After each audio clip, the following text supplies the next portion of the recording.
Otep à tous, bien-aimés frères et sœurs, l'avenir des bases militaires françaises devient de plus en plus incertain en Afrique, et notamment en Afrique francophone. Si j'étais Emmanuel Macron, je ferais l'économie d'une humiliation de plus.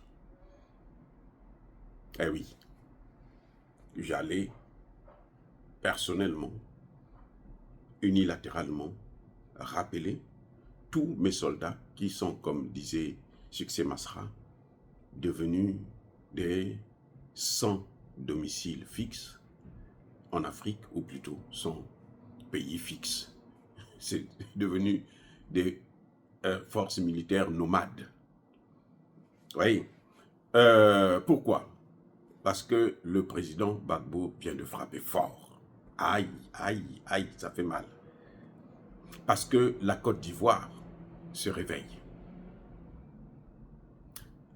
Alassane Ouattara ne peut pas arrêter ce mouvement. Ce train-là, où Alassane Ouattara le prend en marche, où il se fera écraser par ce train s'il se met sur son chemin. Eh oui, il n'y a pas d'autre issue, il n'y a pas d'autre alternative. Savez-vous qu'en 2023, un député ivoirien a posé la question au ministre de la Défense, monsieur Téné Brahima Ouattara, la fiole. Vous le savez? La question était simple. À quand le départ des forces françaises de la Côte d'Ivoire? À quand le départ du 43e BIMA? Quand est-ce, en d'autres termes, quand est-ce que le 43e BIMA va quitter notre sol? Et ce député a rappelé que nous sommes indépendants depuis 66 ans. Waouh! On n'a plus besoin de la France. C'est ça ce que ça veut dire. On n'a plus besoin de la présence française en Côte d'Ivoire.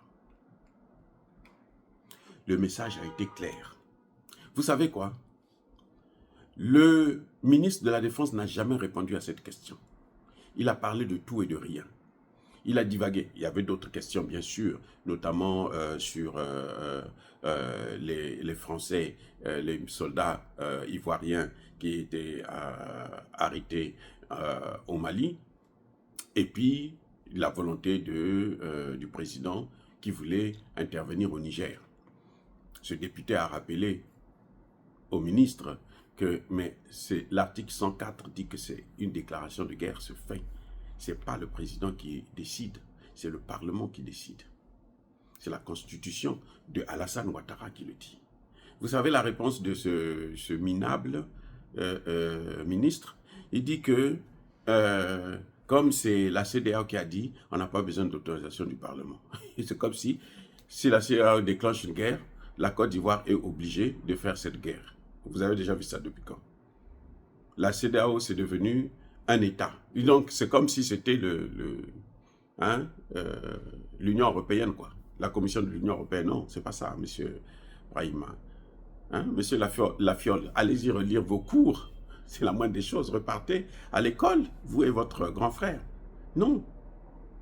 Vous savez, même aux Nations Unies, où j'ai travaillé pendant longtemps, lorsqu'on organise une force d'intervention, ce sont les pays qui y vont volontairement. On n'oblige pas. Ce n'est pas parce que les Nations Unies ont dit, bon, il faut partir maintenant, les Nations Unies disent tel pays, allez-y faire la guerre. Non, ça ne se fait pas. Si ça ne se fait pas aux Nations Unies, ça ne peut pas se faire dans une institution sous-régionale. Il faut être bête pour venir évoquer ça comme raison. Mais comment ça s'est passé au Nigeria? Bref, je voudrais dire tout simplement que le ministre n'a pas répondu à cette question sur le départ du 43e BIMA. Il a divagué, raconté n'importe quoi, et puis voilà. Ça veut dire quoi? Ça veut dire que le problème est déjà posé en Côte d'Ivoire aussi. Oui. C'est-à-dire que c'est Alassane Ouattara qui étouffe la situation. La population, mes frères et sœurs de Côte d'Ivoire, sont conscients qu'il faut que ces bases militaires puissent partir. même ceux qui soutiennent Ouattara. Surtout que Ouattara, d'ailleurs, il n'est même pas ivoirien. Bon. Ouais. Bref, les amis, la présence des bases militaires françaises a un séjour qui est maintenant limité. Le président Gbagbo a sorti une phrase pertinente. Nous allons reprendre le combat là où nous nous sommes arrêtés. Oh, Mawa. Ça suffit, ça dit que ça seulement ça suffit pour tout dire. Mais il faut se poser la question, quel était le combat de Laurent Gbagbo? Son combat, c'était lequel? Bien aimé, nous allons reprendre le combat là où nous nous sommes arrêtés. Et ce combat, c'était lequel? Mais c'était les bases militaires, c'était le franc CFA. Vous n'avez pas compris ça? Les amis, Laurent Gbagbo nous rappelle qu'il est en train de dire aux Français, vos bases militaires doivent partir. Et partez avec votre CFA. C'est ça que Laurent Gbagbo est en train de dire. La phrase là, ça dit que ça dit tout. Ça, c'est ce qu'on appelle la haute philosophie. Là, on n'est plus dans la politique. Là, c'est la philosophie. C'est-à-dire qu'il faut être intelligent pour comprendre cette très haute philosophie-là.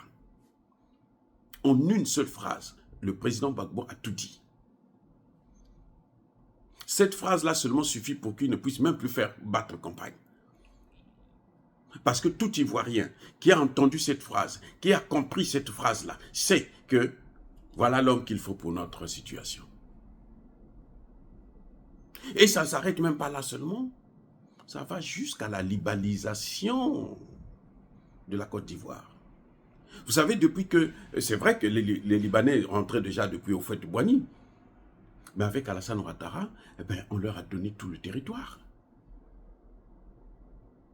Les opérations de déguerpissement, là, vous croyez que c'est au profit de qui?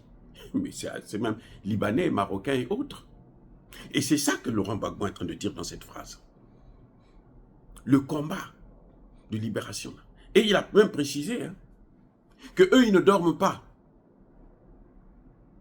pour nous endormir. Mais maintenant, nous, on ne va plus dormir pour les endormir, eux.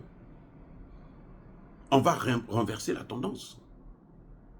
Le président Gbagbo, alors, il a été très fort. C'est un message très, très fort. Comme je disais tantôt, si j'étais à la place de comment vous l'appelez, le nain géopolitique de Paris, là, à la place de Macron, j'allais décider tout de suite. Bon, écoutez, nos troupes, là, rentrez. Parce qu'on ne va pas attendre qu'on nous dise, qu'on nous chasse. Pourquoi vous voulez qu'on vous chasse? À quoi ça sert? Prenez vos troupes, partez avec eux. C'est tout. La coopération ne se fait pas à l'aide de la baïonnette. Non, ça, ce n'est pas la diplomatie. Or, nous voulons la coopération. Nous voulons le partage, hein, l'échange. Nous voulons l'égalité. Mais quand vous venez avec des armes, quand vous venez avec des hommes en uniforme, vous souillez les plages, vous souillez les forêts avec vos pratiques, votre culture qui a remplacé carrément votre christianisme. On ne peut plus continuer avec ça. Vous voyez, Laurent Gbagbo a donné un message d'une pertinence, mais alors d'un niveau exceptionnel. On n'a jamais entendu, depuis qu'on entend les hommes politiques parler, on n'a jamais entendu ce genre de choses. Là, il a tout dit, hein. Il a tout dit. On peut commenter sur cette phrase-là pendant des jours. Oh, nous saluons encore ce patriarche, ce grand homme africain pour le travail, pour le combat qu'il est en train de mener. Parce que si c'était d'autres, il aurait dû se dire, bon, je suis fatigué, je suis un peu âgé, je vais aller me reposer. Mais il sait qu'on a encore besoin de lui, il sait que la Côte d'Ivoire, il sait que l'Afrique a besoin de lui et il est en train de donner le meilleur de lui. Et encore une fois de plus, qu'il soit béni, que l'Afrique soit bénie, soyez tous bénis par le Dieu des Kémites et par nos ancêtres angélisés. Vive l'Afrique éternelle, j'ai dit et j'assume.